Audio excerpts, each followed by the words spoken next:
байлык аздар вообще кыжалат болбо. Менде жакшылык аз дебе. Бала чака аз. Bir эле ул бар, bir кыз бар, эч ким деле жок деп коймойм. Сен вообще кыжалат болбоганда, сен амалыңды күчөт.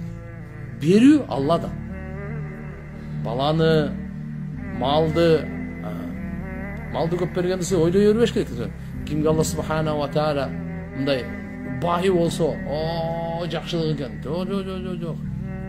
Субханалла, мына Валид ибн Мугира деген болгон. Өтө бай болгон. Өтө бала чакалы болгон. Мактанып пайгамбарыбыздын орунда. Кур'ан-ы Каримде аят түшкөн булар. Ас ибн Ваил эко тууралуу. Алла Таала айтат бизге, ушундай бактарды бердик дейт, ушундай бала чаканы бердик дейт буга. Кийин эмне кылдык буну дейт. Шүгүр кылгандын ордуна тоң моюн болду эле башы менен сайкы. Бардыгы. Сыноо үчүн берип көрдү.